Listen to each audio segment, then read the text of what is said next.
All right, we are live. You can talk while I do some damage control. Hi everyone. We are here in this link now. We were not here previously. Technical issues with our wonderful provider continue to remain. We try and G up premieres. We still haven't nailed one yet. Hopefully one day we do. Nonetheless, It's my fault. Only a shit cunt blames his tools. all right. It's okay. Doesn't matter. The morale is high. The feelings are good. Everybody's ready to rip. I think I'm such a dumb cunt. I'm trying to remember what other things have happened in the week. I've got on my run sheet Jiren Buller's clause stuff, Richardson on ABC, Stain moving around. Jonathan's here. He says the other chat needs to move over. Hopefully Matt can facilitate that. Mate, I'm currently doing the old, facilitation. I reckon we good. Look, if if people stay over there, even though I put it in the comments, then they're a fucking clown. So let's now restart the situation. Excellent. When you're ready. Okay.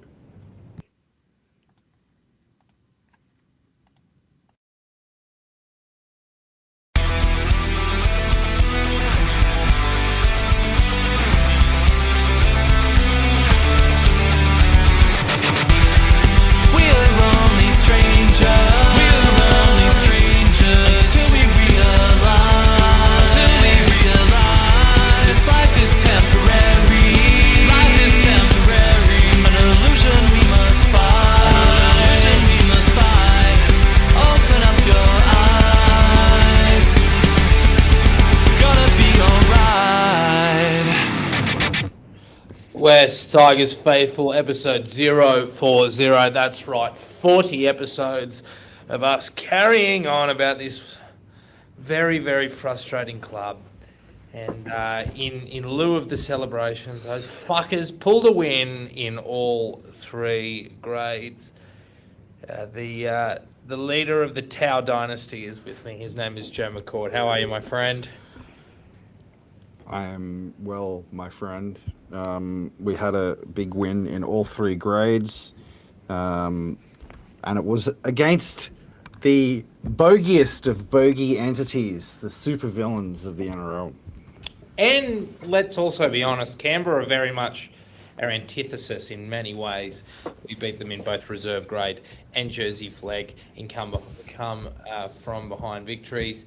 There is much to talk about. We will wrap that very soon. But with that in mind, there have been some things in the Tiger sphere, as I call it sometimes. I've never used it here. But in fact, I've never used it anywhere. I'm just going to start using it. And ultimately, we must start with the all-important news that dropped yesterday. It was reported by a reputable journalist. It is, of course, the fact that Charlie Staines wants to remain at the club. Mate, big news, eh? Charlie Staines, Forbes Ferrari. News. In all seriousness, that is great news, and I hope that we are smart enough to get that deal done because he's a wonderful backup, and every single time he's been called upon to play first grade this year, he has been excellent. Agreed. Yeah, well, I mean, you gotta remember that it wasn't so long ago that Charlie's anus fell out, so it does take a little while for somebody to recover from an anal prolapse. Well, in terms of a bowel perforation, like how do you fuse it back together? You know, it's one you just get your finger and you just shove it back in there. Well, I mean, Charlie. Oh wait, it wasn't a prolapse; it was a perforation. Sorry, so they both start with P. It's very you can make. Nonetheless, so I'm sure the amount of fingering is probably increased or reduced. Nonetheless, he's back and better than ever, and I hope that we can find a deal that suits for all parties. How much? Just out of interest, how much would you give him for how long for? And I'm not choosing time in the bumhole. I'm talking about how many contract dollars, and for how many years. I would give him 6.73 over 19. Right. Okay. Me personally, I'd give him about 200 to 220 over 2 years. I've just had a big day, and a lot of today has been spent arguing with people about how but how stupid it is that we as fans give 2/5 of fuck all of a care about how much money people spend on shit. I don't like Richo's on NRL 360 last night, and he's like, "Oh, we're gonna make $1 million this season. We're $1 million in the profit, mate. The lowest revenue generating club in the NRL. HBG, spend your money. Like, come on, don't hold the club to ransom trying to generate profit when they're not making any money. Make some money, spend some money to make some money." So on that subject, Charlie Staines, however much money he gets, won't be enough. Charlie Staines, good bloke, deserves the world, got family, pay the man. We also need to bring like these blokes that are genuine first grade quality need to be locked up before the expansion clubs get their hands on them. So, I mean, like I said, Charlie would be my first fucking cab off the ring signing if I was in Perth. I said that. You did. So hopefully Mal's not listening, or his recruitment manager that he's just pinched from the Titans, whose name escapes me.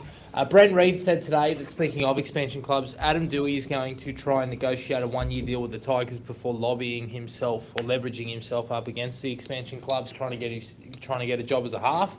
Two things. I think that works wonderfully for the Tigers. But second of all, if Adam goes to Perth and gets time and opportunity to play as a starting half, how could you knock him realistically? No, you can't. And I mean, earlier in the season, I probably would have, I think at some point both of us probably penciled Dewey in as leaving the club, drew the red pen through his name. But not only has he played quite well this year, but we've also really kind of fucking plateaued when it came to signings. So we've got spots next year, and the market's drying up rapidly anyway. Like, some of the guys that we have off contract, while we would have been looking to upgrade from them, now shaping as the best players on the market. So it's and Dewey and Staines are definitely two of them. So they're two names that we should probably, if Dewey wants to just give us the courtesy of taking a 1-year deal, that's him doing us a favor, in my opinion. With you there, bro, for sure. Okay, the other news, which is probably more significant than most, was Jerome Luai and Jiren Buller's sort of contract options brought to the fore a little bit. Nothing super newsworthy around either of them, to be honest. It's mainly that by the time that, sort of April 30 rolls around, which is the last time, the latest that Luai can sort of, activate his clause, he'll know around Benji, and I think that his future is inherently tied to Benji. And I think that, he will commit or not within that time. And Jiren Buller, I'm not surprised that Isaac Moses is doing what he did with Galvin and saying, quote unquote, get your checkbooks ready. We'll talk about Buller in a sec. But with Luai, honestly, it's something I'm not particularly worried about or fussed about. And, Richardson's made a point of, despite the fact that he's sort of reiterated that Marshall's job is safe in the early next year, that if the club's stable, he'll stay around. Richo's dealt with sacking coaches before, and most of the time he doesn't turn over the roster or has overseen it. I'm not too worried. Are you?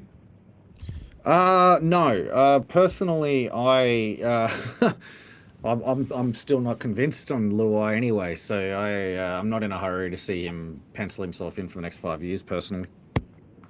Well, fair enough. I think he'll only improve, but I know that he's a polarising figure against some portions of the fan base. I mean, it's not about him being polarising, Jared. Sorry, I just don't think he's quite performed well, and he's on 1.2 million.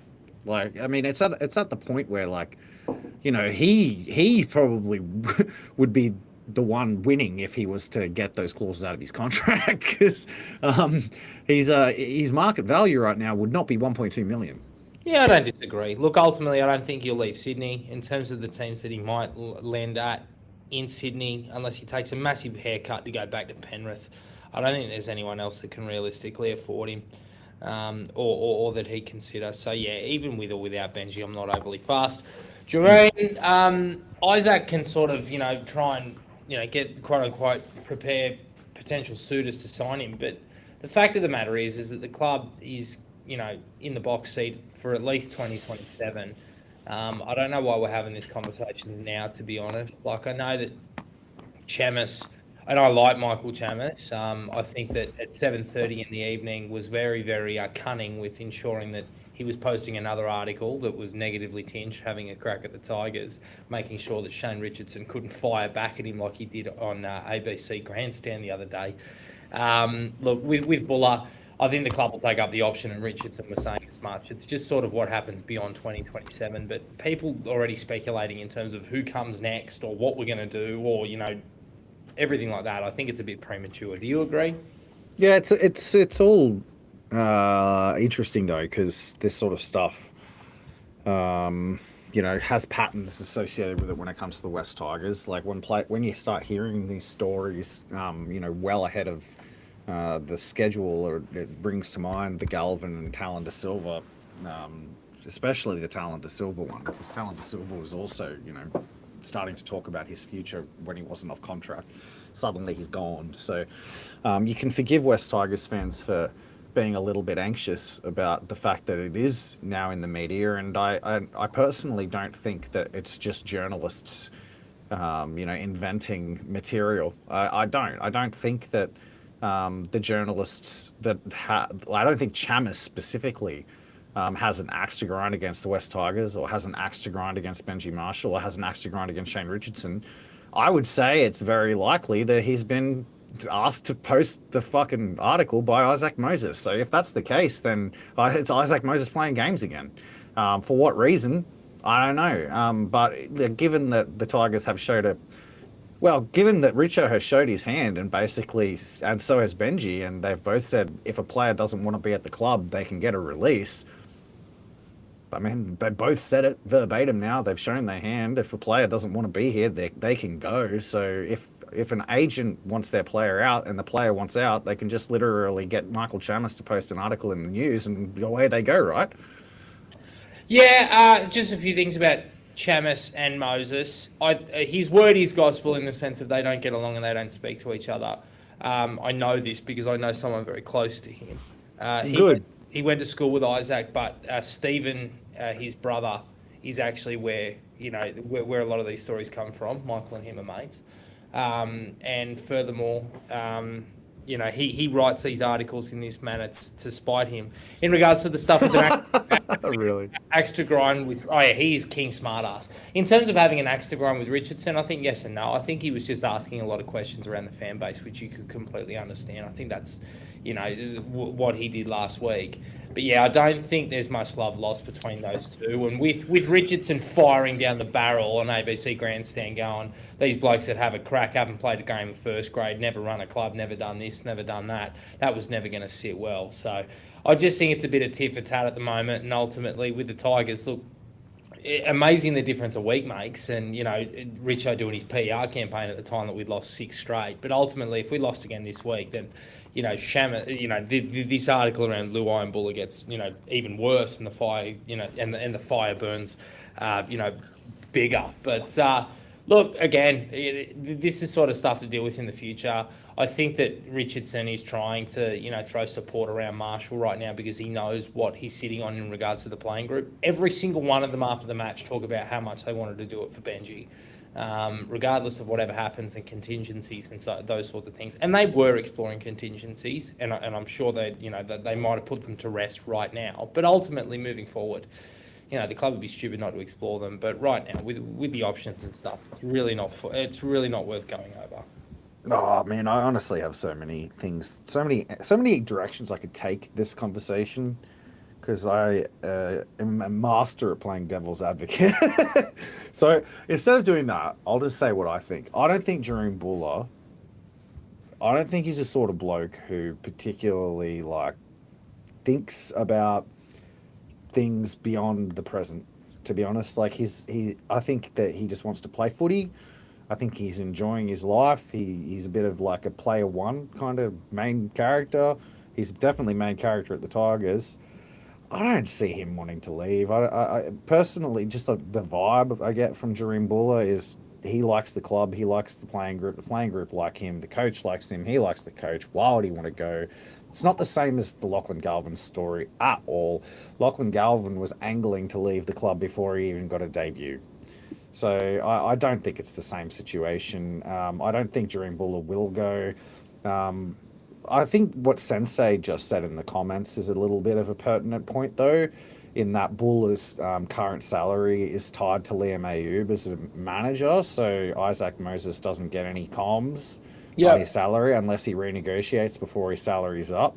So, I mean, it could be, Buller doing Moses a favor and actually trying to like get his contract renegotiated so that it might end up with Buller getting an extension under a new deal so that Moses can actually get paid earlier. I could certainly see that happening because for whatever reason, players that Moses work for do seem to like him. So maybe Buller would do him that solid. I want to change tact pretty soon, but do you think he's worth 900k? That's what the club option's worth. Or will he be worth 900k in 2027? I'm gonna say he will be in 2027. It's a risk. It's a big thing to say, because he's not now. That's for damn sure. But there's some players around the NRL that aren't as good as Jiren Buller that are on that sort of coin. So I guess like a lot of what players are worth comes down to just timing things well, to be honest, and also what clubs they're at. So it's hard, if you're building a roster from scratch and you're paying players what you wanted to pay them and stuff like that, Jiren Buller is probably a 740, 750k sort of signing. But for the West Tigers now and in 2027, who knows what sort of player he is. If you want to, I trust the judgment of Billy Slater when it comes to NRL fullbacks, and he seems to think that Jiren Buller is going to be a superstar of the game. So you could do worse than putting your faith in his opinion. With you there, my friend. I agree. Sensei's saying that the word is Buller that will join the Bulldogs in November 25. Ex-agent and now current Bulldogs recruitment manager Liam Ayoub now works at the club. But ultimately, mate, with the Tigers having a club option, they kind of do hold the cards a little bit more compared to the Galvin situation. The De Silva situation also throws that, form of credibility or proof out the window. But nonetheless, I agree with Mac. I do think that, the Buller situation is very, very different to the other two. When being the great unifier of the Pacific, he won't leave his Polynesian and Melanesian brothers behind. Do you want to talk about Richardson on ABC and Fox? I don't have much to say. It was very, it was typical of what he puts out mid-season. Yeah, not really. I mean, just before we park the previous point, I think that Sensei is talking shit because that's nonsense. Buller joining the Bulldogs in November 2025. Sensei, if Jiren Buller is at the Bulldogs in 2025, I will walk backwards from here to Campbelltown with my pants around my ankles. All right, well, you heard it here first. One thing that was mentioned really, really quickly, former West Tigers target Kobe Hetherington's about to put pen to paper on a 2-year deal at the Broncos. As time has gone on this year, I didn't necessarily think that he was the answer at 13, but ultimately it definitely won't happen now. What I can say is that the rumour that Buzz went with about a struggling Sydney club making inquiries as to Tino Fa'asuamaleaui's availability was us. It probably looked like we were talking shit on Twitter the other day. And there's follow us, Tigers Faithful, and there's a fair chance that he will not end up there because he's a country Queensland boy. But nonetheless, that's sort of what the Tigers are looking at currently. I'm not going to talk about what Tino would bring to us, but 13 is clearly a priority for these guys, and I think that middle cartel of Twal, Sionair, Fanua Bolle, Terrell May, those guys need some help. So hopefully it's a position we can address. Mate, Tino Fa'asuamaleaui at the Tigers. Jesus Christ. I know I'm an optimist. I know I like to spit some hot takes out there. Look, I mean, I believe you. Shane Richardson is certainly not somebody who dies wondering when it comes to contracts. Who was it that we inquired about? There was it was a while ago we inquired about somebody like nuts. It was like when he just first came here. He just threw the Sounders out about somebody like, fuck, Leave that with me. But he's done this before. Like he goes for the Hail Mary shots. And you know, I guess like in some respects, you can't fault him for it. Why wouldn't you? But like, Tina Fasul leaving the Titans when he's on $1 million a year, he'd have to have his nose seriously out of joint to leave the Titans, much less to go sideways to us. I just don't. I could see him leaving the Titans to go to like Brisbane or the Roosters or something like that. Back to Melbourne. Yeah. If Shane Richardson manages to pull this one off, it'll be one of the great coups in NRL fucking history, dude. But like, you can daydream about it all you want. Tino Fasul at the West Tigers would be an absolute win and a huge, huge addition. Well, good on them for inquiring regardless. At the end of the day, if you don't put yourself in the frame, then what's the fucking point? Exactly. All right, let's talk about the win in first grade before we talk about, before we preview the Warriors game and so forth. We finally had a fucking win, 30-28. It should have never gotten that close. The last 90 seconds was extremely nerve-wracking, but my word. 4 tries to 5, we actually won, and Adam Dewey was 7 from 7 with the boot that got us home. Sandon Smith's one missed kick is what didn't send this game to Golden Point, and he kicked much harder ones later in the game. People are going to remember this for one main reason, which is a true 80-minute performance from Latu Fainu. But look, this really felt like a proper team effort, like a really, really good team win. Yeah, the boys were playing sensationally. Like, it was definitely like the best, I want to say 50 minutes of first grade between the first and the 50th minute that we've probably had in quite a long time. Maybe like since since we flogged the Cowboys. But we were just hanging on by a thread in the last 30, and you get that. Like, it's hard for me to bother unpacking why. Because when you've lost 6 games in a row, the why is pretty obvious. You just get nervous, like you instead of looking forward and continuing, you're looking over your shoulder at the team that's coming in hot at you, and just everything falls apart. That's where, the senior players in the playing group needed to step up, but there was none there. Like, Appy's out, Luai's out, so it fell on the likes of Latu Fainu to come up with like the match-winning place towards the end, and he did it. Yes, I want to make mention of that. The entire spine that we trained through the preseason with was gone, and Galvin's left, but ultimately Latu was second fiddle. But what I'd also like to bring to mind is that they say that the Roosters only had heaps of players out, but realistically on the Roosters books it's only $200,000 worth of playing talent. So suck that one, Tricolours fans. Nonetheless, the forward pack, the middles were fucking unreal. Fanua Boller's opening stint for the match set the tone. Like, he was so important to what we did. Leg speed, they had him a little bit wider of the ruck. He was almost running at the halves sometimes on the tram line. I thought Terrell May was extremely effective this week. And it's so much better compared to the Manly game. Alex Twal, a fucking captain's knock in every sense of the word. And Sione Fainu, he's getting his flowers properly in a lot of different circles. It was nice to hear it from Michael Ennis the other day, but holy fuck, what a player that boy is blossoming into. Take about all those middles. That cartel was unreal on the weekend. Yeah, I think that the entire forward pack, if you include Samuela Fainu, he was back to his best. We got home on the back of the brothers, didn't we? The Finus. Like, the 3 of them had huge impacts on that game. First set of 3 brothers to ever score a try in the same game in NRL history. So that is certainly a stat. It was a good bounce back. Like, I honestly feel like last week's result against Manly was actually like really uncharacteristic. Like, this week felt more like, the natural like follow through of like three close losses. So it's a kind of weird result last week. It didn't really make sense.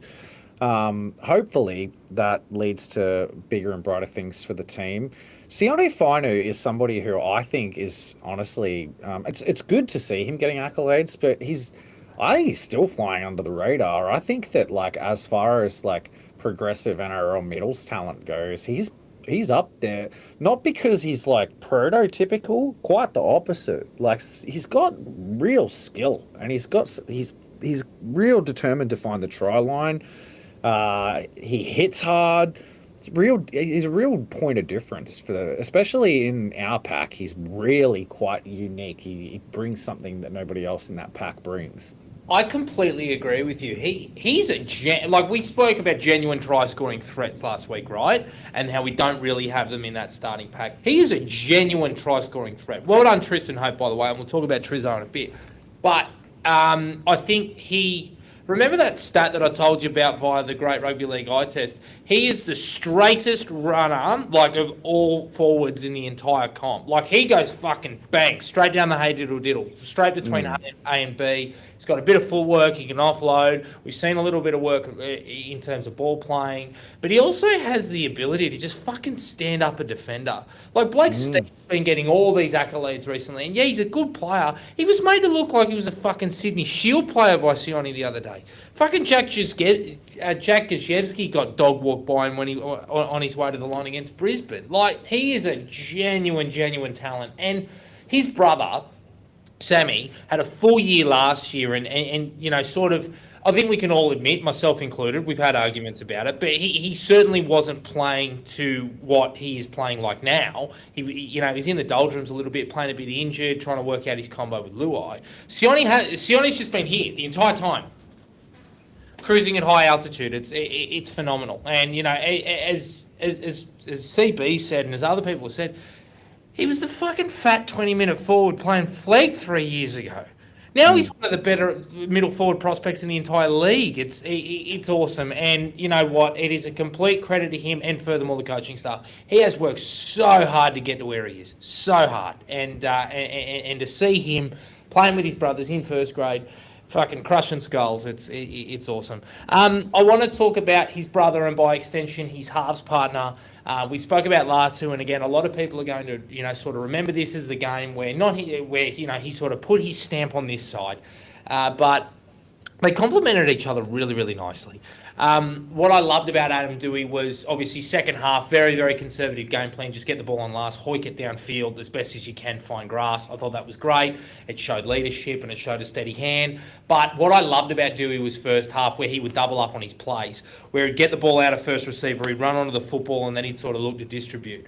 He did it a couple of times where he doubled up third, fourth tackle, and there was the other time where he threw the ball out the sideline. If he hit Staines on the chest there, we're up 26 blot. Latu, the pass before the pass, obviously Samuela's try was the best one that we scored, obviously. But some of the work that he sort of did, you know, creating opportunities for Adam on the back of shape was unreal. Obviously his running game, I said it to you earlier in the week, it is everything that we wanted Luke Brooks's to be. Brooksy doesn't have that, like he's got that nuggety build, but Latu's got a bit more muscle to him. He can actually break tackles and, you know, shit happens off the back of him. Brooksy would always get tackled. Latu, you know, sort of goes down, like, you know, being able to offload, but just his defensive efforts, we know that he can fold a front rower, but some of the double up efforts, obviously the tackle on Rodwell out the sideline was him, but the big one which won us the game was the one with a few minutes to go, where he actually tackled Nwanganitawaze and then doubled up on that effort and threw Rodwell out the sideline. Fuck that, he is a special player. I am not going to heap praise on anyone. I have given up heaping praise. What I will say, though, is I don't disagree with anything that you have to say on Latu Fainu. I want to shout out some other players for a second, because you mentioned the middles, you know, and you know, giving them their flowers, and that's, you know, all well and good. But when we were falling apart in the second half, and you know we were just hanging in there, it was really the work of Sunia Taruba. coming out of our own end that was getting us far enough downfield for Dewey to actually get the ball far enough down the other end of the field to actually keep them at bay. I think Taruva had an incredible game. I really hope, and it seems like it is the case, that he has definitely become the second fiddle fullback moving forward. I think he proved himself there, and with Charlie Staines, making a solid fist of his time on the wing, there's no reason why you would bring Heath Mason back into the side, and they haven't. I think Jarrell Skelton, even though he seems to be not playing at the same level as he did earlier in the season, his work out of trouble was solid. He got worse throughout the game, but he was still just throwing himself in there. It was really courageous from the back three. Charlie, continues to impress me with his carries out of his own end, and I'm glad you mentioned Adam Dewey, because I think Adam Dewey, probably last week when we were talking about, the shape of the game, a couple of things I said. One was that I think Adam Dewey should be more on ball, because the way he plays is kind of like more well suited to Latu, and he was. And he played well as a result of it. I also wanted to point out that I think that, like, even though we ended up conceding 28 points, the main reason we won that game is because of defense. The main reason that we won that game is because we had defensive strength where usually we have defensive fragility, right? So Tristan Hope, 38 tackles, 0 missed in the middle in his first ever starting performance. Mate, if you ask me, you give him an extension off of the back of a performance like that, because he's been getting his praise in the media off the back of that. Benny Elias, thinks he's one of the better hookers running around. Can't believe that he's never played until now, and he's crafty like Appy too. Like, I think Tristan. It's easy to say he's 28, but it's only like his third first grade game. So, like, to do what he did is certainly worthy of praise. Oh, I couldn't agree more. And look, the biggest thing was that he built his game off his defence, and for the most part, he dished the ball out when he needed to, and he got a try assist for Sioni's work, where he sort of sucked in the A defender and then gave Sioni enough time, like I said, to make Blake Steep look like a Sydney Shield player. But I think the thing with Tristan is, he just built his game off simple shit, and if we upgrade him, then I'll be a happy man. I think he'll be fine as a deputy, and he's only going to get better. I think a lot of the times where he sort of jumped out and You know, there was the one where he almost threw the forward pass to Taruva, or he kind of disrupted the rhythm a little bit. He actually corrected that quite quickly. But I think a lot of that was just combinations and stuff. As time goes on and he plays more first grade, he's been named at 14 again, and hopefully does get on, and Benji doesn't do what he does with Uppy sometimes and just blows him out for 80, then I think that he's only going to get better with that stuff. And his confidence will grow, and sort of his cohesion with the other boys will grow as well, which is great. You mentioned defence, and I think we held them up in the first half 4 or 5 times. Ultimately, the try they scored, the Daniel Tupou try, you can't defend that. That's just a phenomenal take. And Charlie tried hard, and Starr tried his best to escort him off the ball, but it just didn't work out. But obviously, there were a couple of tries scored down that right edge, namely Mark Nwonganita-Wasia was involved constantly, and he was marking Luke Laulii. We were pretty worried about it going into the game, but honestly, given the result and the way that it all panned out, I'm really proud of Luke, and he held his gloves up the entire time, and I really hope people don't write him off from this performance, because there is such a good player there, and he nearly had a try off that Terrell May offload in the first half. He's just such a classy young kid, and you can tell he's getting a bit taller, filling out a bit more.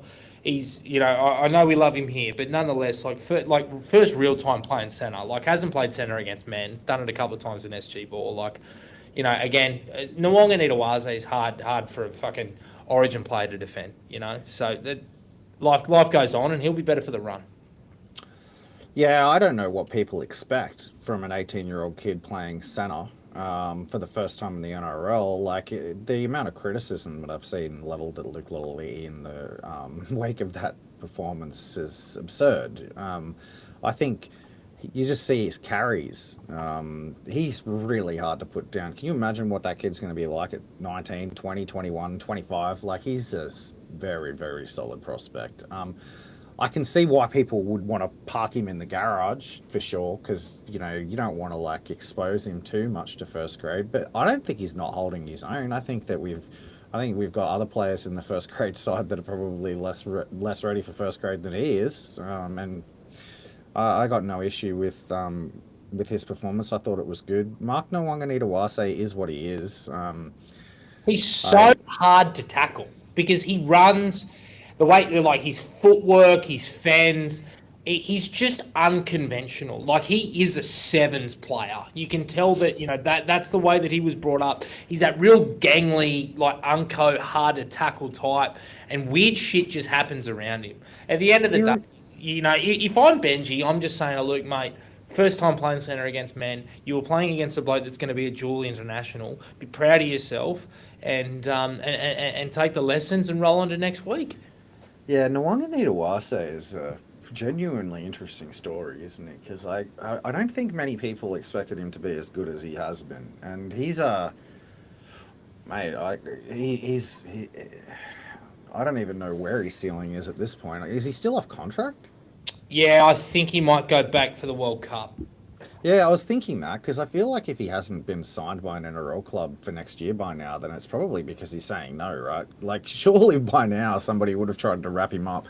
If not the Roosters, somebody, because damn, that guy is special. He reminds me of a lot of good centres, but the one that comes to mind is Mark Gasnier. He plays like Mark Gasnier. Yeah, I He's see that. very similar shape too. Just tries things other players aren't willing to try and pulls them off, and you really want that. A very special talent, and hopefully we get him back after the World Cup. Yeah, with you there. He is a wonderful commodity, and the game's better for it being in there. Last thing I want to basically say about this game is just Stafford. I was cursing him when he went blindside. But fuck me, what a play. And obviously started the onslaught of that sort of first 30. He ended up battered and bruised. He had a heavy strapping and ice on his right elbow when they were singing the team song. But for me, again, this is just another sign of his evolution, like showing that physical toughness and desire to remain in the game and in the contest with the skill that he has. He's just such a good player. Like if he isn't playing for New Zealand at the end of the year, I will riot. I will walk backwards with my pants around my ankles with you from Campbelltown all the way up to Brizzy. I actually think that game's going to prove the making of Toa in a lot of respects, because I feel like the only thing about him that I wasn't quite sold on was his commitment, to be honest.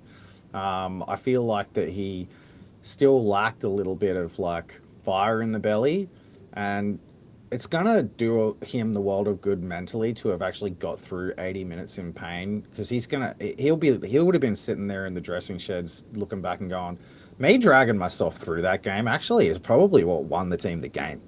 Like, you think about it, if Toa goes off when he gets hurt with 30 minutes left to go, what do we do? Like, we're kind of screwed. Like, him keeping himself out, and not only that, but like taking carries and making tackles and being hurt on every play.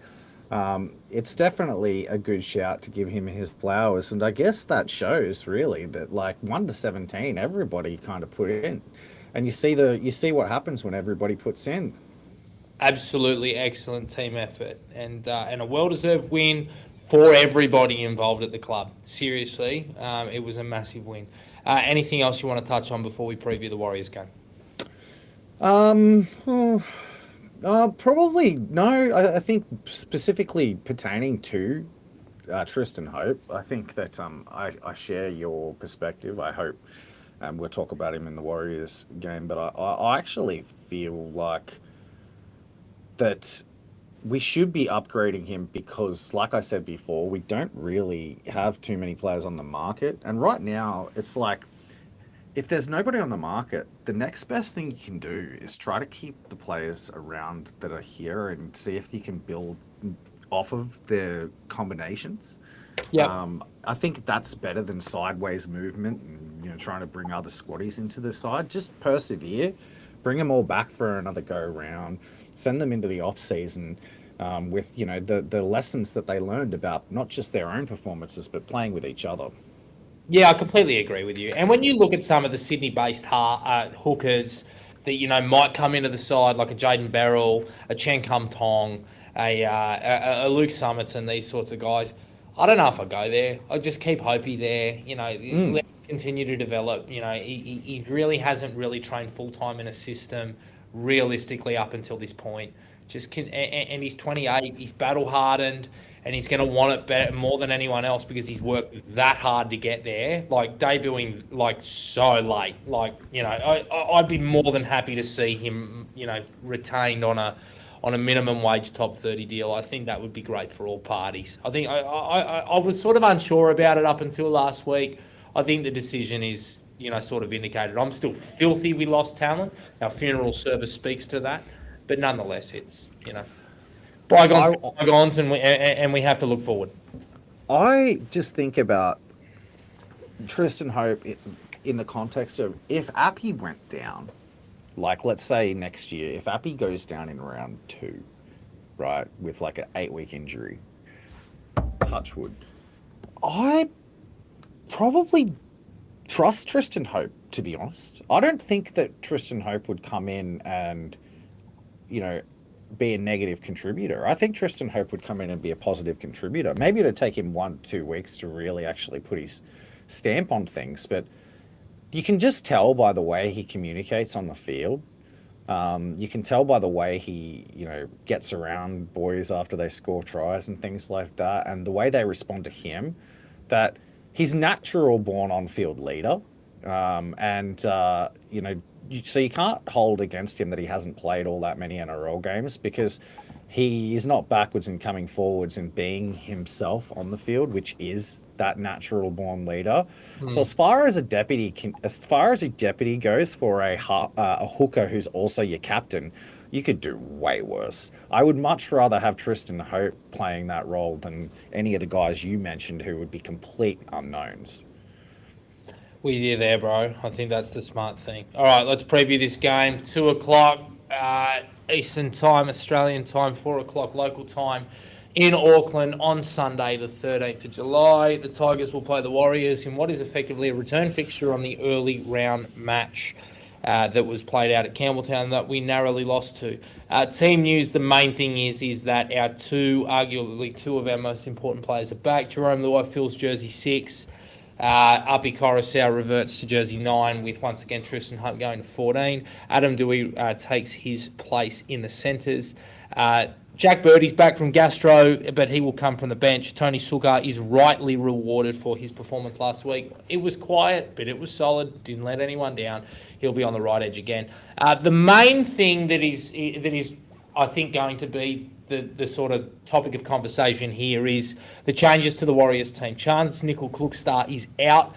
Tane Tuapiki replaces him at fullback.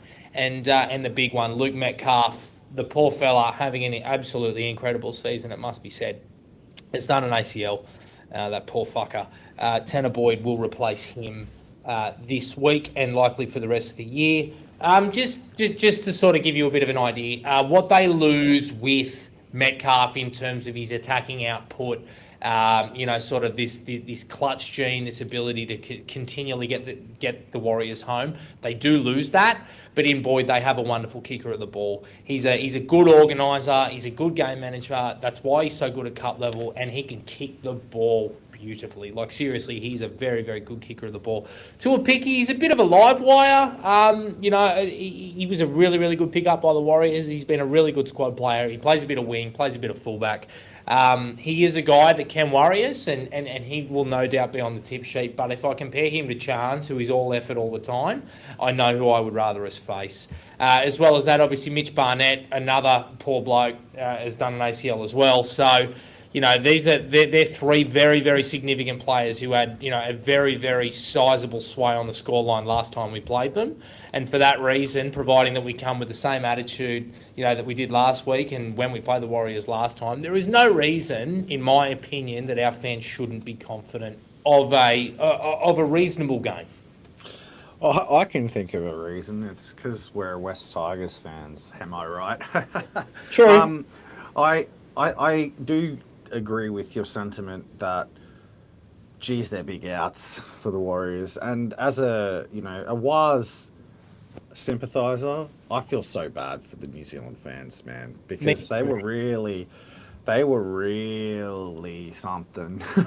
And to lose not only Mitch Barnett but then Luke Metcalf, that's big, man. I like it's gonna be a miracle if the Warriors are going to challenge for the premiership after losing Luke Metcalf. I know you said some nice things about Tanner Boyd, but I mean, Luke Metcalf it wasn't really shaped in the preseason to be, the guy he turned out to be, and that is why the Warriors turned out to be who they are, right? Like the key thing that took them from where they were last year to this year was Luke Metcalf, and he's gone now. And they do not have anybody who can fill that hole. Tanner Boyd, nah, I'm sorry to say, Warriors fans, but Tanner Boyd is, we've seen him enough to know what he is as a player, and Reedy probably was being a little bit nice in his compliments, I think, personally. He does have a good kicking game, and there's nothing untrue about what you said, but he is pretty one-dimensional. He's not very fast. He hasn't really got good game feel. He's not got good vision from a passing perspective. He's got good for a couple of errors a game. He's the sort of half that when the pressure goes on him, he puts more pressure on his own team by forcing errors. That all to say, I'm talking specifically about the Warriors. I'm not saying that in the context of the game against us this week that it's like I'm about to come out and tip the Tigers are going to thrash them, because I am not. After we won, that's over. That's exactly right.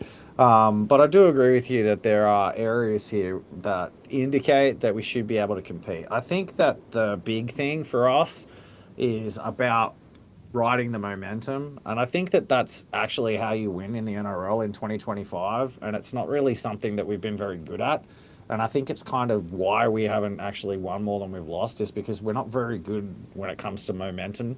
When we have momentum, we aren't capitalizing, and when we don't have momentum, other teams capitalize. That can be seen no more clearly than by how many times teams score just before halftime against us. Well said. So I think that as a club, it's really important that the people running the team on the field can develop a better feel for what the game narrative is doing. As fans, I think we can all see it, right? Like you can all see those key moments in games when momentum's about to change. Whether it's because when we put a kick in after scoring a try, they get it back to the 40, and then it's just like, or whether it's just they spread it on an early tackle and get 15 to 20 meters off of one carry or something like that. It's just these really key little subtle shifts of momentum in the game that we don't do well, and we have done against us quite a lot. And the only way to sort of counteract that is to actually see it coming. For example, at the very end of the game, when we kicked off, and we kicked it to the right, I have no idea why we did that, because that's literally just begging them to pass it to Mark Nawangutawase. And I swear Renji's telling them to kick it to the left, so that it forces them to kick it to Mark Nawangutawase, which means then they're going to spread it away from him. This sort of just metagaming in the game is not something that we're very good at. But if we do that in this game, there's a pretty good chance that we come away with the win, because I feel like that the Warriors are a side who we will score tries against. They win in big scoring contests. They're not a grinding side. They're like a try scoring side, and so it's gonna be a game where if we can defend well and not let them score, tries in batches, avoid that try just before halftime, and get on the score sheet first, right? I think that was the key performance indicator that I said that we needed to meet when we talked about the game last week, and we did it, and we won. Yes. Right? So I think that's the key, and it's the key with every game, because I think that NRL this year is incredibly even across all the teams. The teams that have won more games than others, Canberra, the Warriors, the Bulldogs, they haven't looked like that much better than every other team. Most of the weeks that they've won, they've just been better at riding in momentum and changing the momentum. Yeah, it's butterfly effect-esque, this competition. Look at Manly. Steve's had 2 weeks to save his job. We handed up a result on a platter. So did South, and suddenly they're back in the 8. It's crazy at the moment. But look, I think it's as simple as, and I said it the last time we played the Warriors, a lot of this really starts and stops in the middle. We need to win the middle battle. But furthermore, I don't think that getting in the grind should be the order of the day at all. Ultimately, if that happens, then, despite what you and I both think about Tanner Boyd, I think that they would be more than content just to back their defence, kick the corners, and win the game that way. We have to score points.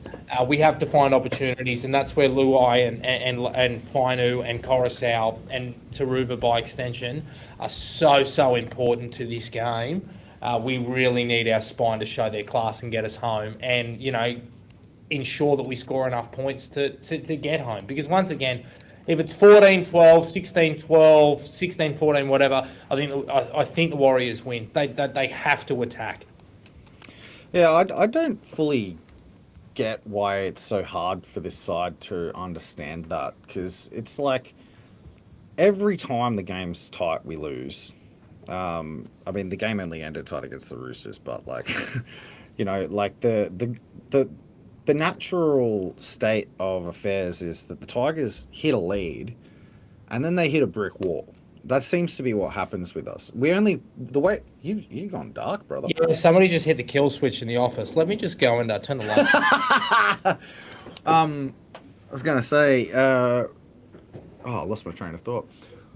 When we're in front, I don't understand why we stop playing the way that we are playing. And don't just continue to attack, because when we start to play conservatively, it invites the other teams back into the contest. It gives them momentum back.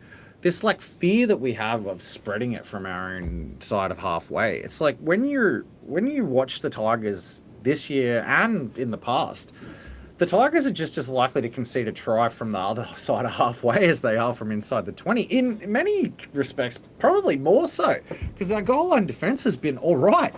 So I don't understand why we're so conservative at certain times of the game. I don't feel like the Tigers should be conservative at all. And I think that this year, the meta indicates that the more risks teams are willing to take, the more that they're spreading it from their own end, the more that they're, actually chasing the game, the better, because momentum is so essential. And when you don't have it, the only way to get it is to take a risk. And when you have it, the way to lose it is to become conservative. So I don't really, that's sort of what I meant when I was talking about riding the momentum. I feel like that the Tigers, get into this mind frame where they're playing a different year's brand of football. And that's so weird because we've got Benji Marshall as the head coach and Jiren Buller as the captain. You would think that we would be an attacking minded team. And we look like such a better team when chasing. It's like, just play that way all the time. Gaslight yourselves, right? Just think about it's 0-0, or we're behind if you have to. Just stop. Don't get in front and then start to think shit, we can't drop the ball here. Shit, we need to play for field position. Shit, no, you need to keep scoring, dudes. As soon as the points dry up for the Tigers, the points start stacking up for the opposition. That's the game script, and it seems obvious to me. With you there, play footy, boys. In terms of other blokes on the tip sheet, it's just these young, throbbing Warriors forwards, Halasima and Vaimunga. Just, for fuck's sake, just contain them as best as you can. I'm not worried about Fisher, Harris and Ford in terms of their, their yardage game and their ability to impose themselves on the contest. We were able to sort of mitigate that a fair bit when we played them last time. just fucking, for God's sake, do not let Halasima do what he did last time. I know he's a phenomenal talent, but fuck. And Aaron Clark as well. He's a great player. God, he has gone from strength to strength there. But nonetheless, I'm not going to say anything beyond that. That's what we hope that they will do. I really hope that the Tigers do adopt a game plan that is simply just playing football, scoring points. Because if we get into the grind in this game, we'll lose. It's as simple as that. Fingers crossed, Romy's all good with State of Origin in terms of backing up. But I've got nothing else to say. If you don't, I'm ready to jump into some analysis around New South Wales Cup. Go for it. Sure. All right. New South Wales Cup, as I teased at the top of the episode, we beat the Canberra Raiders in a last-minute effort. There's about 5 to go. We won 22-18. Alex Lobb with two amazing takes on the right wing. Set up by Kurt Falls on both occasions, who continues to just play to this team's strengths, just get them around the park, and sure enough, they win again. I'll be honest, I don't think we're the better team or have the class and skill of Canberra side. To give you an idea, they had Chevy Stewart, who my missus made note of as I was watching the game back yesterday, of how good of a player he was. Danny Levi, although I think he is shithouse at NRL level, was a class above. Ethan Sanders was there as well. We didn't have that class or skill, but they just continue to hang in the contest and take their opportunities. Naden and Fall set the tone, and then with guys like Tua Tupo and Mapapalangi, sort of chiming in at times and doing their bit. They've got a really, really good side. I think the bench forwards were better than the starters. I thought Vaka Aho was phenomenal. I thought Jackson Rami, who did start, was wonderful as well. And obviously this game was bookmarked by everybody, including us, for the State Cup debuts. For this club, for Hiamasi Makasini and Taylor May. Neither of them disappointed from my view. What was your take? Well, I haven't watched the game. So my take is, I feel like a little bit of an idiot, because if you remember to earlier in the season, boy, didn't I take some shots at Aaron Payne. Didn't you ever? But hey, that was the catalyst. I know you didn't watch the game, but I've just got some notes. You want me to just run off my notes? Yeah, man. They're a little bit scattergun, but nonetheless. The first note is Pasami Solo is a big man. And he indeed is a big man. Look, Ruben Porter through the middle. I don't like the experiment, especially when starting, but nonetheless, that was what they went with. And maybe I'm going to play pure, positive devil's advocate. Maybe Payne was just waiting for his bench middles to get on the park. I don't know. But Taylor May, from the first hit up, you could see his class. There was great clean-up work off a grubber kick from Danny Levi. We conceded a dropout, but to get back there, was excellent. The tackle to force Stewart into the in-goal, which you've seen multiple times, followed by the ability to stay in the tackle and offload, just speaks to his ability. People are going to compare him and Mussy. Don't compare them. They had very, very different games where I think that Taylor was probably starved the ball and was doing a lot of defending in that first half. I think he's further ahead in terms of who debuts first, if you want to make it a race. He just has these intangibles to his play, and obviously this experience and class that, Mussy has the same amount of class, but just the experience and the work around defence. I thought he was excellent, and I don't think it'll be too long before you start seeing him in first grade. Isaac Tui Tupou, I mentioned earlier, some strong carries. He managed to take a great carry 16 minutes in after Canberra's first set after points, draw a penalty. We went straight downfield. That was excellent. Jackson Rami improving every week. He had a great hit on Mitchell Press to jolt a ball free 10 minutes in with Canberra on the attack. He hits the ball up well, and he's got some potential to be a 13. I've just got some question marks about his distribution. Do you feel sort of similar in terms of what you've seen with him? I feel like some of it's a bit too premeditated. Who? Jackson Rami playing 13. I think if you pick him in first grade, you probably put that away, right? Like, especially early on in his career. He's probably playing that role much more out of necessity. I don't really think that he's a prospect at 13, to be honest. He's more of a prospect as like just a bench middle, just meat and potatoes, maybe with some relief minutes in the back row, if anything. It seems like that the Tigers are pretty desperate to kind of find like a prototype kind of ball-playing 13, with Charlie Murray getting game time, and Jack Bird playing minutes in the 13 role, Latu even playing minutes in the 13 role. So I don't really see them progressing Rami in that way. So I wouldn't worry too much about it. But yeah, it's certainly not a strength of his game. Yeah, no, I agree with you. I think it was more just finding him a spot in that pack, and starting lock was where it was. Jaden Tanner started. There was some defensive lapses that weren't too good. I think that's pretty much why he didn't see him for the rest of the contest. Brent Naden, he's truly he's a pleasure to watch in this grade. The force dropout was unreal in the first half. His work out the back of shape is really classy, and he made a great try-saving tackle on Joe Roddy. Fatape showing signs of consistency, but I just worry about his size. I just don't think he has the size required to progress. But Papalangi on the back of some of the shapes and some of the ones where they were running where you would get the centre to run a lead line and he would sweep out the back makes me think that he is a genuine centre. The problem is that you've got Taylor May and Hiamasi Makasini to contend with, who are both going to filter into the depth chart, which may force him out of the club. That said, he looks excellent in broken play. Royce Hunt had some good moments and some bad. I just hate how we use him close to the line. It's boring and premeditated. We've just got to find better ways to inject him into the contest. Noah Johansson, strong with his carries. I think he probably needs another 5 kilos worth of muscle, but he looks really, really likely. Very, very different player to his brother, who's a workhorse type. Noah's, quite explosive. Vaka did some good things as well. Mate, look, the gain on your mop's gone up heaps. There we go. It's gone now. Vaka did some good things as well. Drew some penalties, scattered defenders, made some good contact. I think he's the middle with the most upside in this squad, given his size. How do you feel about that statement, Vaka Aho? I'm having some technical difficulties. I'll keep going. I just picked it up and it started acting like a prick. No, I think is it okay? Yeah, it's better now. Yeah, okay. I'm just looking at a bit of a pivot. I'm just looking at the team list for the Warriors versus Magpies game this week. Just looking at the Warriors list, their depth is being mighty tested. They got Freddie Lussick named at prop. He's been playing there a little bit this year. I was actually going to make mention of that. He's having a really good year. He's playing a bit of lock, bit of prop, bit of hooker here and there. They've moved him around, but he plays around the scrum, in the middle.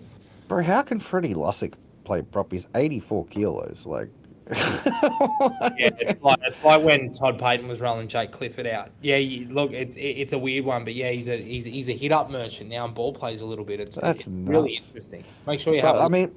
But I mean, like, given their issues in first grade, their depth in they're coming first, right? So they've lost one game in New South Wales Cup all year.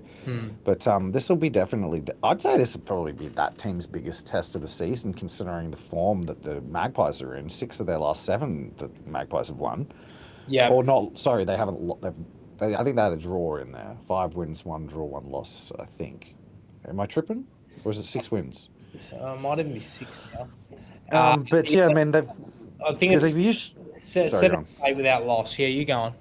I was going to say they usually got Tuapiki there at fullback, and he's obviously playing first grade. It's a winnable game for the Magpies for sure. It's especially for a side that hasn't had many losses. Like, it can be really hard to kind of stay up and just keep winning, especially if they're going to play against a highly motivated Magpies side that. I mean, they've got Talon and Marcassini as the centre pairing. That is a hell of a centre pairing. For New South Wales Cup centre pairing, that is one hell of a centre pairing. And then Luke Lalali, he's been playing first grade and he's on the wing. Tuatupu, a lot of people have been calling for him to play more first grade. He's been our best player. That back 5 is some back 5 for the New South Wales Cup. Brent Naden at fullback. Shapes to be a very interesting game at 9:40 a.m. Eastern Australian time because it's in Auckland on Sunday morning. And by the way, I don't know if this is still the case, but don't tell anybody. But if you download the Bar TV Sports Android app, it's not paywalled. There you have it. Mention of that amazing centre pairing. We haven't properly spoken about Mussy. His first up contact is extremely impressive, just his technique. He's got really good old school technique, bends his back, hits around the midsection. He did get bumped by Jensen Tamoipao at one point, but that is to be expected. He's still a boy and he's still got to fill out. But fuck, his carries were unreal. He was really unlucky not to set up Tui Tupou with 10 to go, just ran out of room. He sort of just dog walked his opposite and did really well to get the ball away. But as I said, just ran out of space. He took a carry with 8 minutes to go, and it actually hurt Pasami Saulo, which is no mean feat because, as I mentioned, he is a big man. But Mussie's got that ability to just end up on the other side of the collision, and his acceleration and his turn of speed is unreal. And I mean, obviously the try assist as well, which, look, it was some great work from Kurt Falls. He spotted that there was a Canberra player down in back play. The referee didn't call time off. He called it straight away. They went down a short side. Luke Jack threw a gap, who ran a really nice line. Had a mixed bag that day, Luke, but did well there. Threw a pass to Mussy, and it was straightforward for Makasini there. It's his bread and butter, drawing passing those last couple of defenders. That's pretty much it, except for the fact that our boy Bailey Hodges played, had some impact with a great carry and does some good clean-up work defensively. We talk about trying to manufacture at 13. He's the guy. They just have to give him minutes, and it's like for whatever reason they're just not giving him a crack. I guess that it's just unfortunately one of those good problems to have. There's just honestly, genuinely a lot of guys in this New South Wales Cup squad who are in and around possible selection in first grade. Like, there's nobody in the side who's just, especially not in a position that Bailey Hodges would be playing, who's not really shaping to kind of be in the first grade side. I mean, I don't think Bailey can play back row. Like, back row is kind of the only weak spot in the New South Wales Cup squad. And aside from that, I think Bailey's more of a 9-13 in a pinch, maybe plays some halves. I think I remember him playing 6 once or twice when he was younger. So who do you pick? Like, I do get it. But at the same time, what Bailey Hodges brings that I think makes me worried that the club isn't really doing its statistics on its lower graders is tackle efficiency. And I've banged on about this time and time again. For a guy his size that plays in his position, his tackle efficiency is elite. And that actually tends to translate into first grade once they get their feet. The tackle efficiency numbers from lower grades to first grade don't actually taper off all that much. So I like if you see some of the things he did last year, chip and chase for a try, like, he's a skillful player, but he's also a very good defender. For me, that's somebody you persevere with, because it's like you've got a baseline to work from where he's not gonna be, he's not going to be a negative. He's not going to be a target in defence that they're going to pick out when he's trying to find his feet in first grade, if he ever gets to first grade. That to me is why I would actually be progressing him. For me, I would have had him in the development squad for this year. With you there. So, yeah, in that sense, like, it probably is weird that, Charlie Murray jumped him and things like that. But, I mean, Charlie Murray had actually decent minutes in first grade on the weekend. So, again... No, he did well. Yeah, he's holding his gloves up well, and, yeah, he's further down the path than Hodjo. I just, again, you see Fatape in jersey 14, and ultimately he's the guy that, in my opinion, should miss out. If Lovadua goes down, what are you doing? Like, you probably move Charlie to 9, and, again... I wouldn't be surprised if Hodges just comes into the side. Like, I don't think that it's not like first grade. Like, when Benji names the 17 on Tuesday, he tends to run them out. You can do what you want. Yeah, you see a lot of chopping and changing in the New South Wales Cup game day side. The guy who's unlucky to miss out is Alex Lobb. Like, he's had 3 blinders in a row, and he's not in the 17. Like, yeah, that's really stiff. Really, and he is on development. So. Yeah. Anyway, that's wild. Yeah, well, nice to have some selection headaches. We've been crying out for it forever, and we finally got it, and we still don't like it. Anyway, moving on. Flegg, 26-24, a game that needed to be seen to be believed. I mentioned earlier that in the Cup game, we probably weren't the better side for the majority of it. I truly believe, despite the fact that we were down by a couple of tries, with about 5 minutes to go that we were the better side for a lot of this, and ultimately the better team won. This game was pretty much decided by one man. It was a good team effort, but the work of Tino Tavana, or Tino as he's known, he just continues to baffle me. He just does stuff that I just don't really ever see from players ever. You mentioned it before, and it's true. He took a kick on last, an overhead kick, caught it with his hands like an AFL mark, got held in the tackle, and then kicked the ball over his head and forced a dropout. He did a short dropout. Sorry, there was a leap for a short dropout. That he made that was incredible. Like, he's so good in the air. The try that he scored to level the scores was sensational. And then with the game on the line, 24-all, comes up with the kick to win it. Like, I cannot fault this kid. If I was being extremely, extremely picky, I would say, all right, yeah, his yardage carry needs work. But fuck, man, like, the great Black, White, Gold, who I know listens to this every week, has been, campaigning, not just advocating, campaigning, lobbying for him to get a development contract. He just has to get one. Like, a lot of people saw his upside in the first trial we played against the Dogs. He set up a couple of tries and did some freaky shit. He does it every single week. Like, it is fucking insane how good this kid is. Like, for the love of God, Richo, give him a contract. Mate, if there's any agents out there, if Tino Tavana's got an agent worth his salt, he's already got a contract somewhere for next year. If there's ever a player who needs to go somewhere else because his pathway's blocked, it's Tino Tavana. Because, I mean, if you look at who's keeping him out of New South Wales Cup this year, now it's Marcassini in May, Lyle Lely, Tui Tupu, Marcassini, I just mentioned Marcassini, Brent Naden, Charlie Staines. Like, he's so far down the depth chart. Like, the chances of him actually pushing his way into the first grade squad are so low. If we can get him on development, it's an absolute coup, because the kid is an out-and-out first grader. Like, the things that he tries on the field, it was like what we were saying with Nwanga Nitawaze. He pulls off things other people don't even try. Like, it's ridiculous, and it's every week. It's not just every now and then, it's every week. And potted that sideline conversion to win the game. I did actually watch the finishing parts of the Flegg game. That's how I actually discovered that you can watch Bar TV Sports for free on the Android app. Yeah, I mean, it was kind of weird. I could kind of see it coming. Logan Denninger apparently went down hurt on 68th minute. I just started watching it just after that. Yeah, he did, which was the weird catalyst for Tavana to have his sort of, amazing last 10, because he went back to fullback. Yep. But the disappointing thing with Denninger was he actually sort of grew into the contest. His kick returns to start. You can tell he's a bit of a nervous starter, but he just sort of grows into the contest as time goes on. By the end of it, he was making 20, 30 metres off kick returns and sort of breaking tackles here and there. And he's built like a boy. Like, he has so much strength and conditioning work to do, but just the sheer game-breaking ability that Logan possesses as well.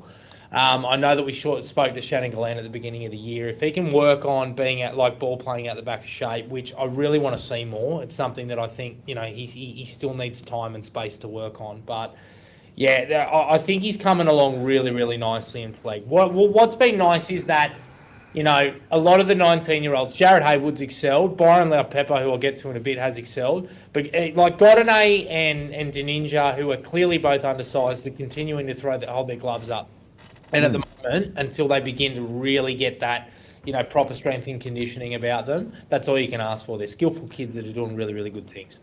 Yeah, it's really impressive. I have to say, as much as it kind of went unnoticed in that last passage where we scored those final 2 tries to come back in the game, I actually think it was pretty much entirely off of the work of Haywood, the way he was getting out of.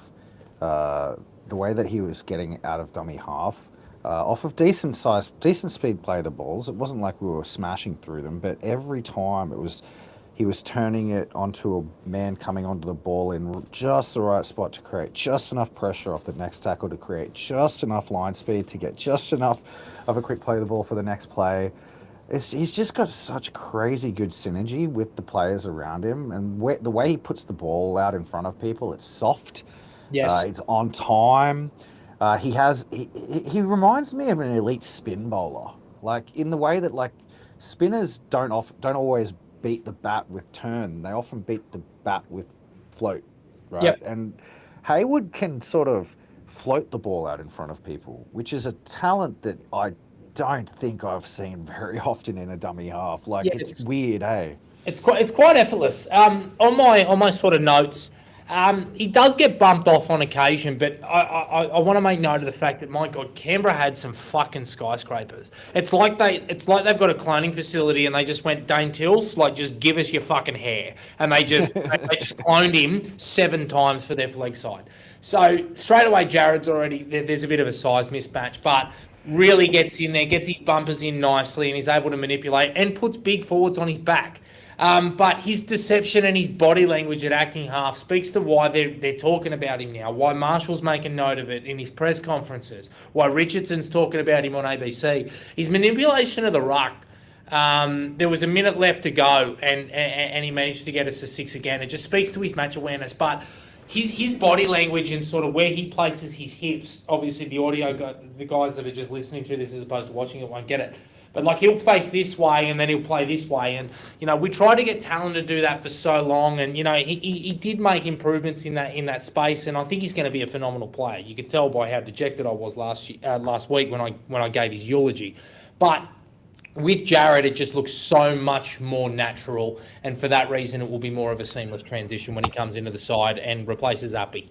I think the thing about Hayward that really makes him stand out to me is that he's played this season with like 6 or 7 different halves, and he's looked the same player every time.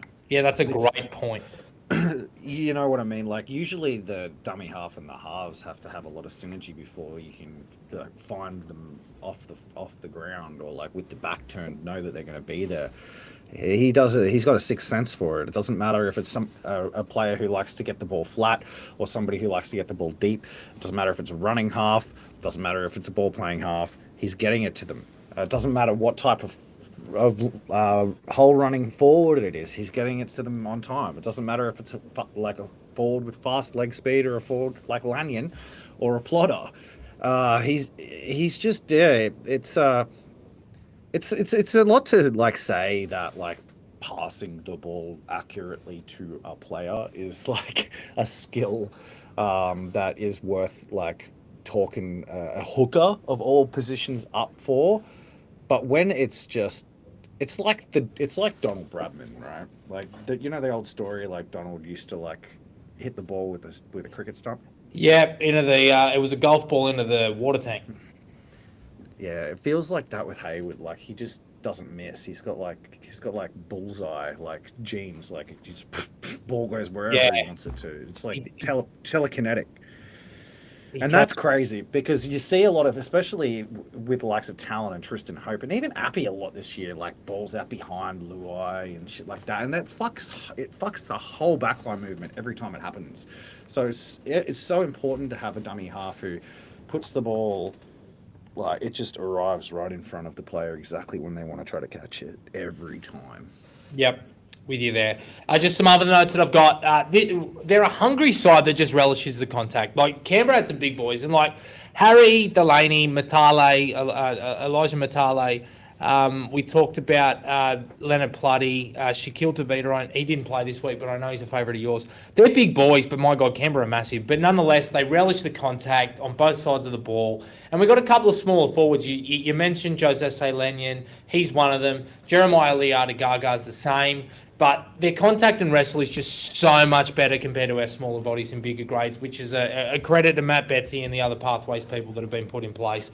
You definitely see it in the lower grades and the ability for guys like Peter Tai and Siatame Havea and those sorts of guys in the contact that they make. The work of those smaller guys is really, really impressive in Flegg and in those lower grades as well. Solo Sakuru looking much better at back row. When he gets turned back on the inside, he just can't be stopped. He popped up on the right edge. with 5 minutes to go when we were looking for points, and he delivered. He stayed alive in the collision and offloaded to Iverson Matai to start, what was a crazy final few minutes. Jesley Adagaga, I made mention of. I think he's a very, very good player. I just got concerns about his size. Brendan Nikori, who's been in the system now for a few years, he had some really decent touches. Obviously, he was on the opposite wing to Tavana, and Tavana's going to get all the flowers. But Nikori just builds his game off, hard work, being safe, being strong defensively, does everything that you need from him. And I think he's a really, really good part of this side. Lanyon, his leg speed in comparison to Liadagaga is much stronger. He brings impact on both sides of the ball. I thought he was unlucky to get held up twice within a matter of minutes and did deserve a try. And Leonard Plutty, who I made mention of earlier, he's a big boy and he's sort of come from the clouds a little bit. But every time I watch him, I'm a big fan. I don't know about his upside and where he goes, but yeah, massive, massive fan of his work as well. Finally, Byron Laupepper, he just needs more minutes. His work rate and effectiveness is excellent. It's just hard when you've got Broadalow and Sakuru, playing as your starting back rowers. But his ball playing ability is what committed to the opposite defenders, to give Tavana the opportunity to score that try and then eventually win the match. So, yeah, they're a fucking great team to watch, this Flegg team, and they're doing great things, and hopefully they can sneak their way into the top 5. Yeah, as much as it pains me to say, though, I'm not 100% sure there's too many NRL players in amongst them, aside from the ones that we kind of wax lyrical about a lot. I agree. They're just a good team. I think, yeah, they are fun to watch for sure. A lot of these guys will end up like pretty solid New South Wales Cup players, though, I think. Although it is a Flegg side that is young, isn't it? Like, there's not too many final year Flegg players in this squad. Like, most of them are actually still going to be in Flegg next year, aside from like Tavana and Nakori, I think. Yeah. There's probably a couple of Matale might be. Looks like Logan Deninja's been named. I don't know if did we mention last week? I don't know if it was last week, but Josh Fellardy's gone back to Manly. We didn't mention it. We didn't mention it. That was one that I should have got on the top of the tip sheet. I'm not surprised. It just hasn't worked out here, and ultimately, like, he played really fucking well. Like, you can tell that he is absolutely a class above Flegg. I think he still has, some good games and a lot to offer at cup level as well. It's just that ultimately it just hasn't worked out. It's disappointing.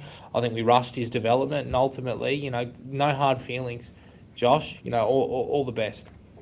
Yeah, and I think it's a big thing for this Flegg side to have a player like Josh Fellardy come back into the squad because, while he may not have gone on to higher honours as a top 30 talent, he's way above Flegg grade. He's like played 40 New South Wales Cup games. Like, yep. You don't get players like with Fellardy's experience running around in Flegg very often. So for these boys, it's going to be helpful on the run home to have somebody like him in and around the side. I think Iverson Matai. I don't know what the club thinks about that guy, but he was enormous when it came to the run home to get us across the line on the weekend. And every time I watch him play, he seems to have a blinder. So I don't know why he's so far down the pecking order, but yeah, I really enjoy the Flegg side too. I agree with you. Good luck this weekend. The Warriors are okay side. They're not the same, like, they're not high flying undefeated level like they are in the New South Wales Cup, but I think that actually we're above them on the ladder. So yeah, we might. We're actually in the 8 at the moment in the Flegg. So now it's really just up to us to continue to win.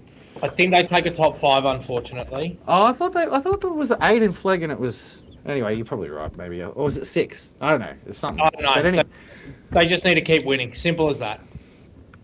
Yeah.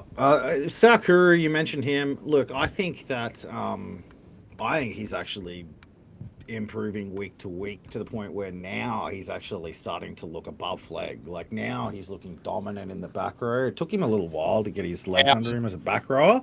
I'm with you, mate.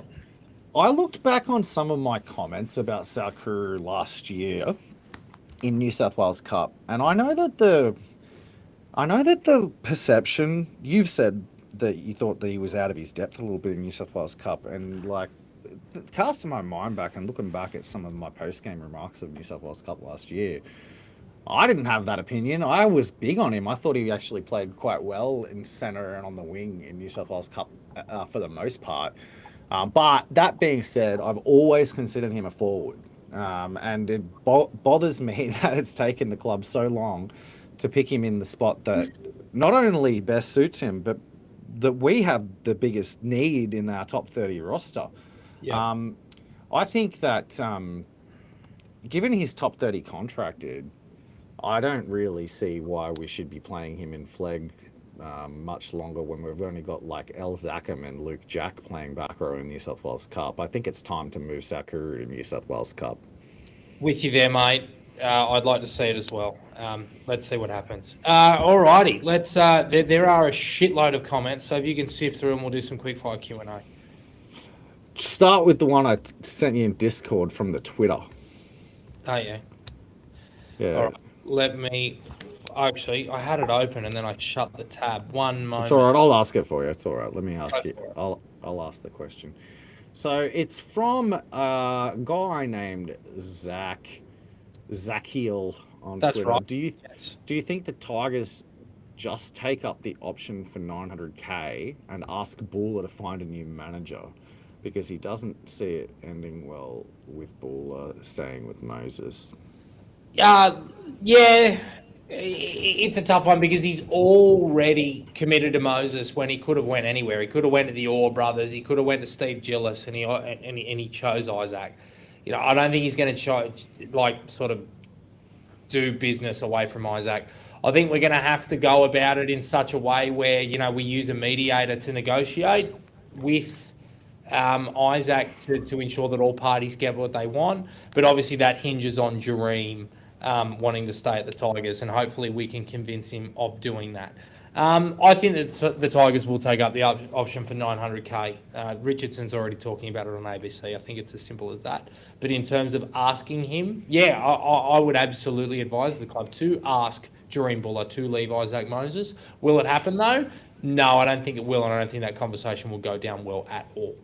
Yeah, I don't know if it would even happen. I don't even necessarily think Shane Richardson has an issue with Isaac Moses personally, because I feel like the way that he's discussed everything that went down with Galvin, Shane Richardson's made it pretty clear that he thinks that everything that Moses told him came direct from Lachlan and Lachlan's parents. So I don't think that Richardson views it the same way as fans do, as like some game Moses was playing. I think Richo thinks that it's just straight up Moses doing his job, to be honest. And it may well have been. Like, I mean, it's not like Lachlan has come out and like not owned his role in that whole saga with his little fucking emoji tweets and shit. So, maybe we had the wrong of it all along, and Lachlan was just being Lachlan. I know you've got a nice new nickname for the lad, so. Yes, loved the trophy slut. Des Hasler fired, will retire at end of season. Could he coach Tigers? I am a massive Des Hasler fan, but I should have said was. He was a phenomenal coach in the late 2000s, was responsible for the rebuild of the Manly Sea Eagles, and, they, in history, they will not be remembered as the team that they should have been remembered as, simply because of Melbourne Storm salary cap era side. I think he was a phenomenal coach back then, and I think that what he did at Canterbury was revolutionary with the way that he had those front rowers ball playing. But all of this aside, he is washed. I was so excited by what the Titans had at their disposal this year. I know that there's been some injuries, but nonetheless, just attacking live wires everywhere, starch in the forward pack. For them to produce what they have speaks to the fact that ultimately, in my opinion, he's not up for it anymore. Yeah, I wouldn't bring Des Hasler in. I think Des Hasler, he gives me vibes of a of a like grandpa that's kind of mentally checked out. Like, you know what I mean? Like I when you go to the grandparents for the holidays and granddad's just sitting there watching the cricket and like grandma's like making cookies and shit and granddad's just like, yeah, okay, yeah, while everybody's like acting the fool. Like, that's Hasler vibes. He's got like old granddad vibes. And mate, no, not a coach. CB says Isaac Moses has genital warts. Lamp asks, will Terrell May extend with Tigers for 2028, 2029, 2030? How much per year you think he worth? Thank you for your question, Lamp, and thank you for reminding me of the fact that he wants to stay around and be a quote-unquote Tiger for life. Yeah, I think he will extend his contract. When it gets done, I'm not too sure. What do I think he's worth? Good question. I'm going to say that he'll probably end up around 850. Fuck. Just because I don't like with Richardson carrying on about how the fact that he doesn't pay over the odds for front rowers. I think that might be what he's paid. You're laughing at me. You think he's worth more? No, the opposite. Interesting. I mean, I rate the guy, but no, like, I mean, I don't think he's worth less than that. I don't think he's worth more than that. I was more like, fuck, is that really how much we're gonna have to pay him? Like, I think that'll be what he gets. I think that you will see his minutes be reduced in due course. They just need more help. And well, I don't know, because I almost feel like that his high minutesness is his strength, right? Like, I think that I don't necessarily think that Terrell's the sort of guy who would compress more work into a narrower window and end up with the same stat lines. Like, is he going to command the same dollars, right, if he's a 55-minute prop and therefore is only doing 130 meters a game with 27 tackles? I don't think so. I also think Terrell kind of understands that, and he leans into that big minutes role, and that's why he's like, you know, on this weird new age spiritual fucking diets and fasting and doing marathons. Listen to me talking like being new age spiritual is embarrassing when I'm on the podcast every week talking about fucking Taoism. Anyway, moving on. TDS leaving, a sign of impending TNT deal for Manasseh. I know that was a shit post, but yeah, I think it'll happen. Do you reckon it was a shit post? Yeah, fucking oath, it's Wok. Yeah, I think hey, Wok says some real stuff sometimes. Come on, give him a chance. It'll happen for sure. Yeah, I agree. I mean, if Talon, like if we, like Manasseh at least will have served his time, right? Like it's anyway. What else we got here? I agree with you. I feel like also, look, I'm pretty familiar with the New South Wales judicial system. And I think if he comes up for early release for probation or whatever, and it's like, yeah, I've got a job lined up, it'll, you know, that works, right? Part-time footballer at the Western Suburbs Magpies. I got a job lined up. Yeah, I got a job as a bartender at Ashfield. What else we got? Less of a question, more of a comment. Alex Twal, 100% effective tackle rate, 100% captaincy win rate. The man is an institution. Look, I really want to put it out there, and every time I see Tigers fans talk shit about Alex, I like, what are you fucking talking about? Like, what do you expect from the dude? Like, he does his job every week. He's like the most consistently the same player every week. He was the best player that we had on the ground last week. He was captain this week and had a fucking blinder. So some weeks he's a little bit fucking one-dimensional. You need players like that in a 17 that are just one-dimensional. The cunt never misses a tackle. There's two sides to a football field, bro. Like Alex Twal, if the whole game was about defense, Alex Twal would have played 30 games for the Kangaroos by now, dude. Bro, like, you're so right. He's a very good player. It really boggles me. I know sometimes there are moments where he's not effective in attack. I genuinely believe he has fixed it.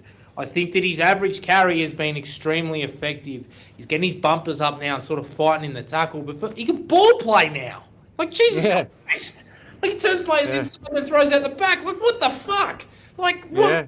He is constantly developing and coming into his best years. How could you get rid of him? How could you get rid of him? All he wants to do is podcast, and he said, "What do you hope for the rest of your career?" He just goes, "I just want to make the finals with the Tigers." Yeah, how cute! What a fucking legend! And like, he's a cult hero, dude. Everybody loves him. Everybody at the club loves him. Everybody in the whole fucking NRL loves him. Like, mate, he's the mascot, to be honest. He does the team song now, even though he doesn't even know it. Like, he's he should be every Tigers fan's favorite player. I just don't get the hate. I don't at all understand the hate. Tigers fans, get around the lad. He's on like 400k, right? And he's like a starter every week, misses no tackles, and he's good for 120 meters a game every week. And he's on 400k. He could very well be the best value player in the whole fucking NRL. Like, I would actually make an argument that, aside from ones that aren't being paid their fair salary yet because they're just emerging talents, he's probably the most valuable player in the NRL. He'd be definitely close to it anyway. On to Jackson. We're talking about $1.2 million players. So Jiren Buller is a $1.2 million player. I think this is a pop at you. Was it a pop at me? Yeah, you didn't think that Luai was worth his salary. I mean, yeah. But, like, I don't know. Like, I'll just take his question at face value. I think, like, it's a good question to ask. Like, $1.2 million players in the NRL right now. What do you got? You got Nathan Cleary. You've got Mitchell Moses, probably worth that. You got Payne Haas, is definitely worth that. Jerome Hughes, maybe worth that. Yeah, with the expansion clubs coming in, fucking oath he is.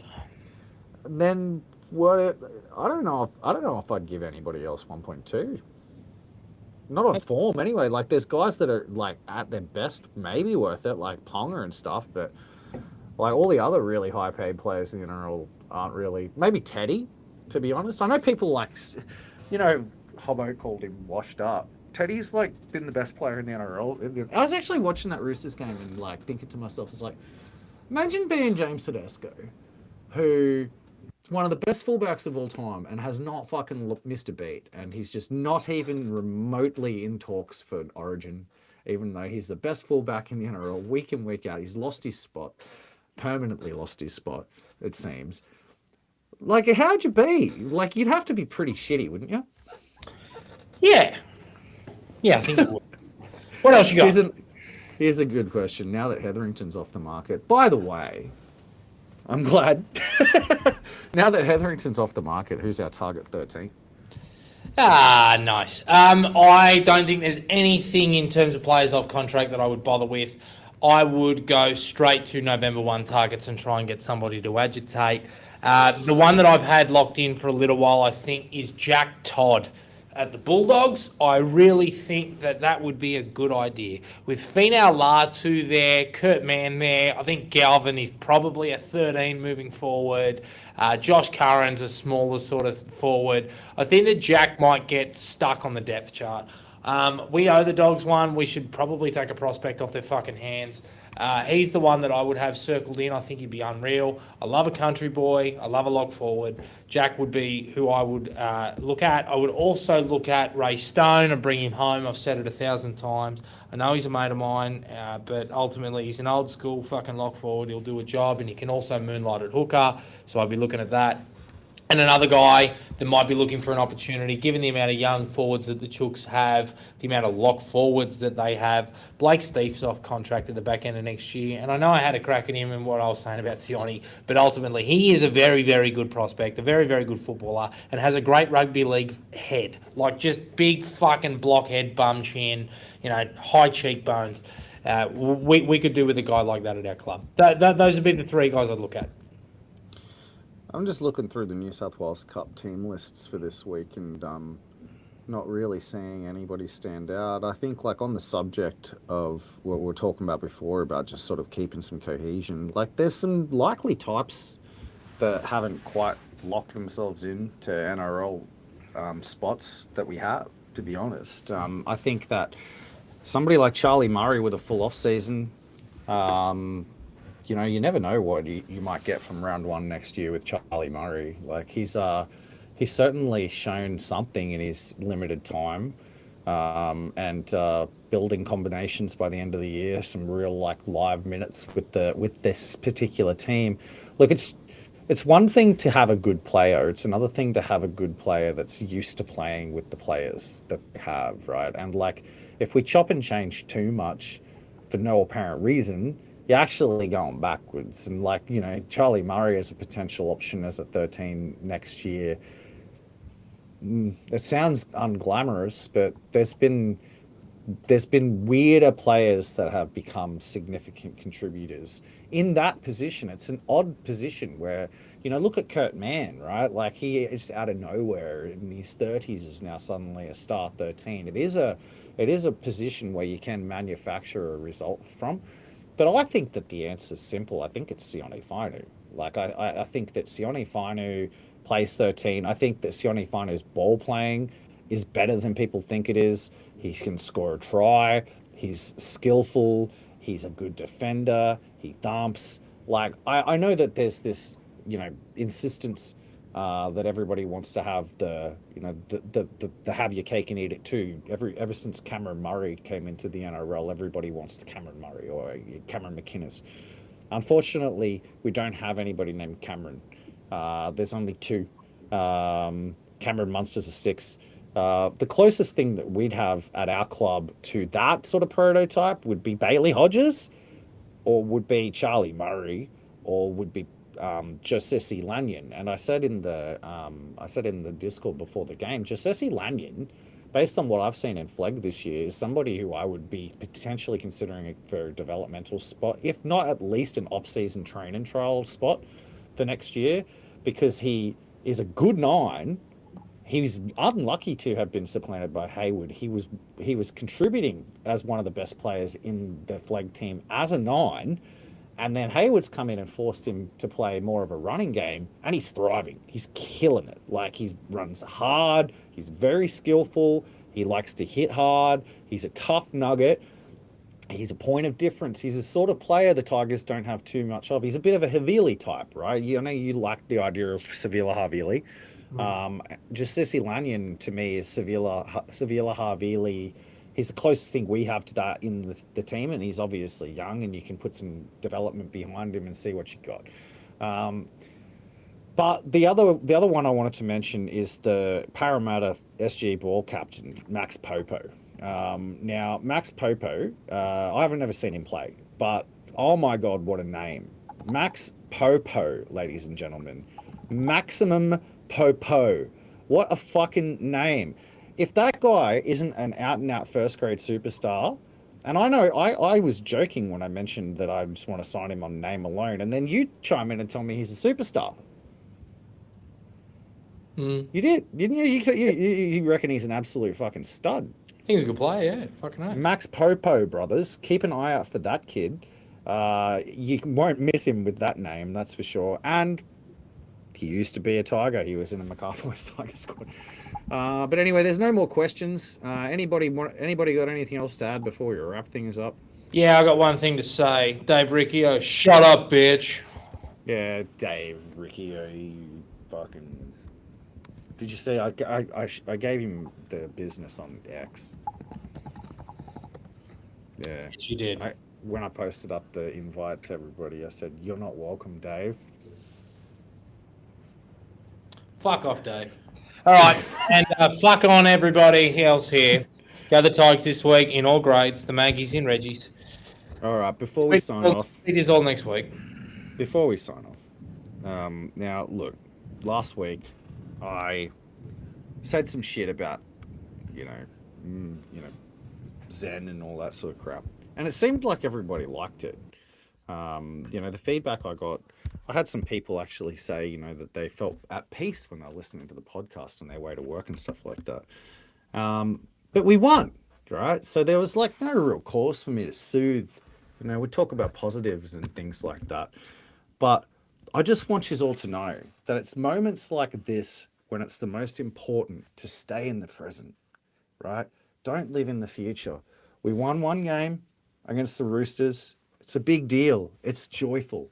Love the now, but don't project your present into your future as though it's a certainty, because it will cause you suffering, Tigers fans. Trust me, it will cause you suffering. Enjoy the now. Let it go. Move on. Go the Tigers. And I'll see you all next week.